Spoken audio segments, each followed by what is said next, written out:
कैसे प्रेरणा आपको मिली कि आपको भी बिरहा गाना चाहिए? हमको बहुत जुनून था गाने का बहुत शौक था, लेकिन हम लोग को इतना डर था कि भैया के सामने हम लोग कुछ धुन कबूतर नहीं सुन बोलते थे। जो चीज़ मैं सुनता था उस रूप में उतार भी लेता था, इतना जुनून था गाने की। किस अखाड़े में आप गए और किसको गुरु बनाया? मैंने गुरु आज तक किसी को नहीं बनाया। मैं भैया को ही गुरु समझे या फिर बड़े भाई समझे या पिता समझे। कहाँ गाए, किसके साथ? मैं छोटा मोटा प्रोग्राम बहुत देता रहता हूँ, छोटा मोटा। कभी आपको लगता है कि किसानों वाला गाना भी गाना चाहिए? नहीं लगता है, इसमें लगता है, ऐसा लगता है, लेकिन ज़्यादा कर रुचि मुझको अब हो गया भजन के टाइप। कि आप क्या करेंगे आगे चल के?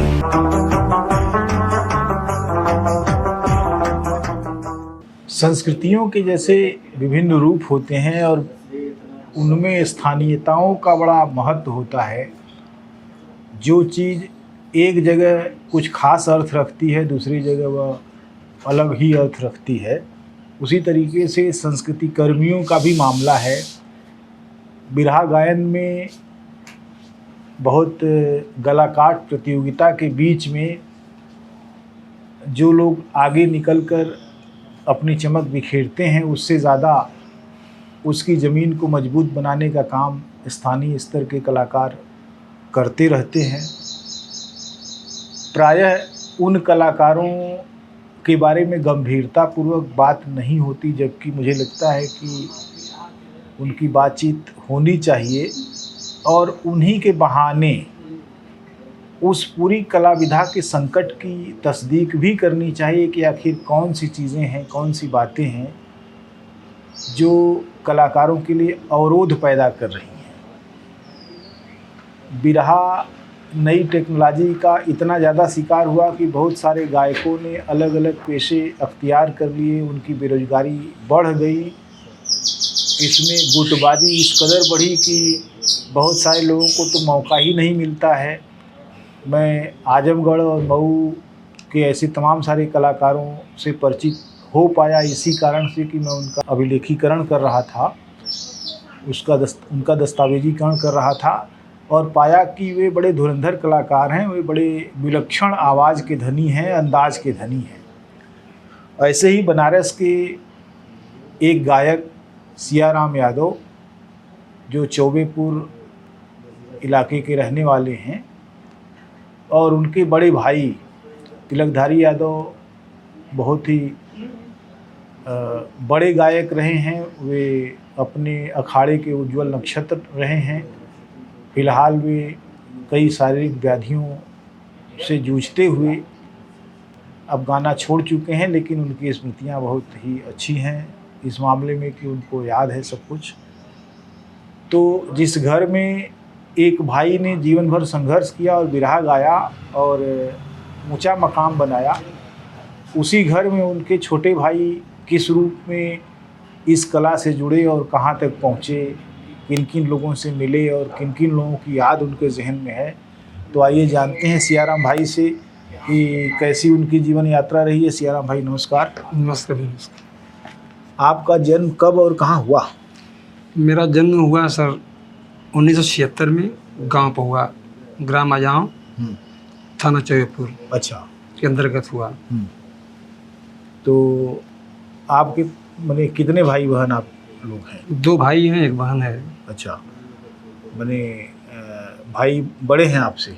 नहीं, बड़े मैं हूँ, बड़ा मैं ही। अच्छा, तो तिलकधारी जी से आपका क्या संबंध है? ये मेरे बड़े पिताजी के लड़के हैं। अच्छा, तो वे तो बहुत पहले से गाना गा रहे हैं और चूंकि आपसे बहुत सीनियर हैं, 20-22 साल बड़े हैं। हाँ, बहुत ज़्यादा बड़े हैं उनसे। हाँ। तो कैसे प्रेरणा आपको मिली कि आपको भी बिरहा गाना चाहिए? हम लोग सुनते थे, लोग आते थे भैया के बिरहा के पीछे, मैंने यहाँ गाते थे, तो हमको बहुत जुनून था सुनने का, गाने का बहुत शौक था, लेकिन हम लोग को इतना डर था कि भैया के सामने हम लोग कुछ धुन कबूतर नहीं सुन बोलते थे। अच्छा, ताकि इतनी डर था हम लोगों को, मैंने पीटने का। हाँ, कि भैया बिगड़ेंगे तो पढ़ो लिखो। लेकिन अंदर से बहुत जुनून था गाने का कि भैया गा रहे हैं। जो चीज़ मैं सुनता था उस रूप में उतार भी लेता था, इतना जुनून था गाने के लिए। लेकिन डर में हम लोग आगे नहीं आते थे। तो फिर ये बताइए मुझे कि डर जो है, जो इतना था, तो फिर कैसे अपने आप को आप उभार पाए? अब रहते रहते आगे आते आते मैंने हाई स्कूल 1991 में परीक्षा दिया, फिर मैं छोड़ दिया, पढ़ाई छोड़ दिया और मैंने थोड़ा स्थिति नाजुक हो गई तो हमने काम करने लगा। अच्छा, क्या किया? मैंने विश्वगंज मंडी में मुनि भी करने लगा। अच्छा। और उसी में मैंने गाना भी गाते थे तब, तो उस समय थोड़ा भैया के सामने भी हम लोग गाने लगे। और इन्हीं साल में भैया का प्रोग्राम था धरसौना में, और तिरही में था, दुर्जन दी थे।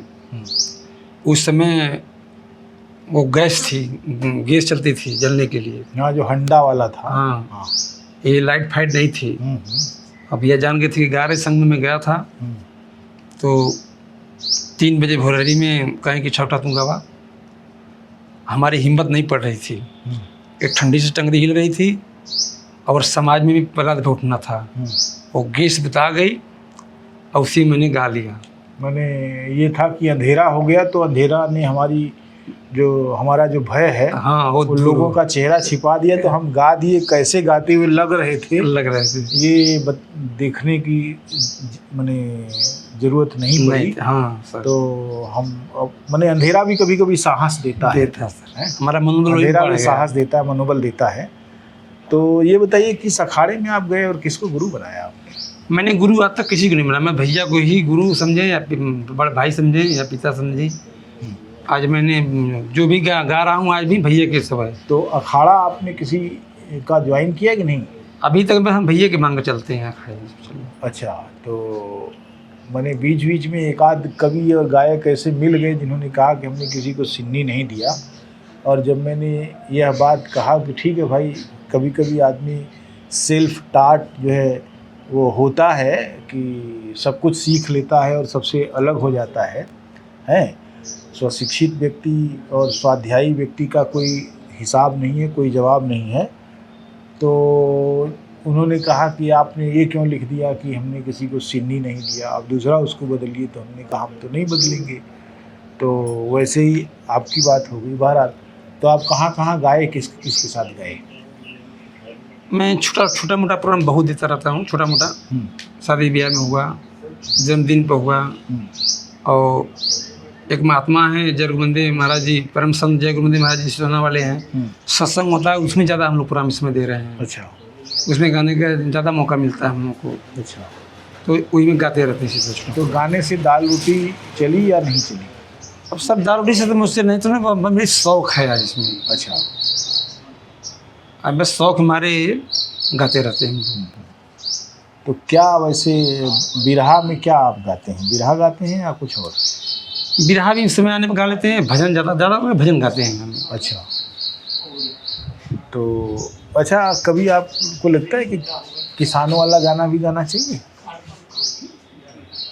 नहीं लगता है, ऐसा तो लगता है सर, लगता है, लेकिन ज़्यादा कर रुचि मुझको अब हो गया, भजन के टाइप में हो गया। नहीं, भजन में तो हो गया, अच्छी बात है, लोग अपना अपना विधा चुन ही लेते हैं। लेकिन जैसे हम जब कहीं भी जाते हैं तो हमको ये नहीं लगता जैसे इस कॉलोनी में हम हैं तो बहुत बड़ी कॉलोनी, ऊंचे ऊंचे घर हैं, लेकिन मैं सोचता हूँ कि बहुत सारे ऐसे लोग भी हैं जिनके पास घर नहीं है, वो सड़क पर हैं। इस धूप में, चिलचिलाती धूप में वो अभी सड़कों पर होंगे, तो हमको उनकी आँच आती है। ऐसे लगता है कि जैसे कहीं ना कहीं जो है हम ज़रूर छाए में हैं, लेकिन हमारे देश का आदमी उधर है, तो हम भजन नहीं गाते। हमको लगता है कि कुछ और अगर मैं गा सकता तो गाता, कुछ और अगर बना सकता, चित्र बना सकता तो बनाता, क्योंकि मुझे उस आदमी की तकलीफ़ को समझ में आता है कि उस आदमी को तकलीफ़ है। तो वैसा कभी आपको लगता है? नहीं सर, ऐसा तो लगता है, लेकिन फिर भी अपने अंदर सहानुभूति आती है कि भाई ये कर्मों का दंड है, अब हम सोच कर भी कुछ कर नहीं पाएंगे। नहीं, मैं सोच तो बनती है, लेकिन मैं ये कहता हूँ कि जब दुनिया में कुछ लोगों ने लूट कर सारी संपत्ति पर अपनी कब्जा अपना कर लिया है और दूसरे लोगों को नहीं मिला, वो ऐसे झंझावात और ऐसी व्यवस्था में फंसे हुए हैं कि वो ज़िंदगी को सम्मानजनक तरीके से गुजारने की स्थिति तक नहीं पहुंच पाए। उनको उतने मौके नहीं मिले, दिए ही नहीं गए मौके, छीन लिए गए। तो मैं उसको कर्मों का दंड क्यों कहूँगा? मैं ये कहूँगा कि ये दुनिया गलत है ना। लास्ट में तो यही निकलेगा मेरा सर ना कि नहीं आखिर में कहीं बिगड़ा, तभी नहीं हमको मौका नहीं मिला। नहीं, ये तो फिर आप मुझे दूसरी बात कह रहे हैं। बहरहाल चलिए ठीक है, अच्छी बात है। तो कौन कौन सा भजन गाते हैं आप? भजन में यही, भजन में जैसे जीव के ऊपर है अच्छा, जीव ने क्या किया? कि ये कर्म का बोझ लदा है, जीव मानी ये पिंजड़ा है, अगर ये जीव बोल रही है निकल जाएगी तो ये शरीर जो है 5 तत्व से बनी है, ये सब अपने अपने बेकार हो जाएगा। तो इसलिए चेत लीजिए यहाँ पर रह करके कुछ है नहीं यहाँ पर हम। तो जब जीव को एक दिन निकलना ही है तो कितना चेतेंगे? जीव कभी न कभी तो निकल ही जाएगा। 100 साल में निकले, 50 साल में निकले, 105 साल में निकले, निकलेगा। तो फिर क्या बने, दिक्कत क्या है? फिर क्या करेंगे? जीव को चिता के क्या करेंगे? सर ये जैसे इस धरती पे जो जीव आया है तो सत्य है, मौत तो जाना ही जाना है, लेकिन तो थोड़ा जो मालिक की कृपा है, भजन भाव से ही संतुष्टि मिलती है अंदर। मैंने वो बेचैनी जो है, बेचैनी क्या है? वो जो विचारों में अवधारणाओं का जो लदान है, अवधारणाओं का जो बोरा लदा हुआ है दिमाग में, बेचैनी वहाँ से है। असली बेचैनी नहीं है वहाँ, ऐसा लगता है मुझे। है जी सर। अवधारणाओं के बोरे को फेंकना पड़ेगा ना दिमाग में। अगर ज़्यादा बोझ रहेगा तो आदमी चलेगा नहीं। 10 कुंटल आपको दे दिया जाए कि यहाँ से सड़क पर ले जाइए, दौड़ते हुए तो आप नहीं ले जा सकते। नहीं ले जा सकते। बड़ी मुश्किल से एक एक दो दो बोरा ले जाके वहाँ रख आएंगे, हाँफते हुए फिर कहेंगे सब आज लोग थक गए एकदम। है कि नहीं? तो मेरे कहने का मतलब अवधारणाओं का जो बोझ लोगों के ऊपर लाद दिया गया है, साधु संतों, तमाम सारे बसंतों महंतों सब ने लादा है ना। ये वो सब कह रहे जीव को, जीवात्मा, परमात्मा, महात्मा, हेन तेन, दुनिया भर की चीज़ें। लेकिन मुझे समझ में नहीं आता कि महात्मा भी मर ही जाता है एक दिन। महात्मा बचता है क्या? नहीं बचता सर। वो तो बताते हैं कि जो भी अगर इस मानव शरीर में आया है तो उसको जाना पड़ेगा, एक दिन इसी तरह जाना पड़ेगा। हाँ, और परमात्मा को किसी ने देखा नहीं, वो मर के गया तो बताया नहीं कि ये लौट के कि ऐसे परमात्मा था। और जो जीवित है वो परमात्मा परमात्मा करता रहता, तो हम वो भी नहीं बताता है। तो फिर कैसे काम चलेगा? इसी रीति रिवाज में लोग बताते हैं, अब सुनते सुनते जिंदगी चली जा रही है। हाँ, तो ऐसे सूरत हाल में मुझे लगता है कि एक चारवाक हुआ करते थे यहाँ। चारवाक का नाम आपने सुना है? सर ये तो मैं नहीं सुना। हाँ, लोकायत के बड़े भारी विचारक थे, लोक पक्ष के। वो कहते हैं कि ये जो शरीर है एक दिन जल जाएगा, खत्म हो जाएगा। हाँ सही, तो जल जाएगा है। इसलिए ऋण करो, माने लो, पैसा लो और घी पियो, इसको मस्त रखो। और अगर कोई बोले तुम्हारे सम्मान में गड़बड़ करे तो पटक के मारो उसको। और फिर जो है, लेकिन कोई कहीं अन्याय देखो तो अन्याय के खिलाफ लड़ जाओ। हैं?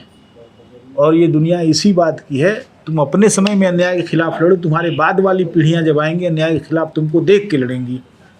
हाँ सही, तो सत्य है। वो तो देख लड़ेगी, तो जैसा मैं करूँगा। मुझे लगता है कि बिरहा भी ऐसे ही गाना चाहिए ना। जी सर, यही है सर। अंदर तो यही है कि भैया मेरे गाते हैं, मैं भी गाऊँ, पीढ़ियाँ चलती रहे हम लोगों का। जी, लेकिन फिर भी अब मुझे लगता है कि अखाड़ा एक आपको चुनना चाहिए था। नहीं चुना तो कोई बात नहीं। अखाड़ा तो भैया वाला चलेगा, यही नाम से मैंने भैया के नाम से प्रसिद्ध भी हैं, भाई मास्टर के भाई हैं, इस अखाड़े से भी हैं। तो अभी आप क्या करेंगे आगे चल के? सर यही मेरा है उद्देश्य, मैंने शौक बनी है कि गाते चलने निकल जाए, गाते रहें। गाने की बहुत इच्छा है, तो छोटा मोटा मंच प्रोग्राम तो बहुत ही मैं दे रहा हूँ। और ज़्यादा करके रुचि हम लोग इसमें सत्संग वाला ज़्यादा प्रोग्राम हो रहा है। अभी कल भी था प्रोग्राम, था सत्संग वाला। इसमें बहुत ज़्यादा समय मिल जाता है। कल भी है सर, वहाँ गाजीपुर में है। अच्छा, बहुत अच्छी बात है। चलिए, बहुत बहुत धन्यवाद। नमस्कार। नमस्कार।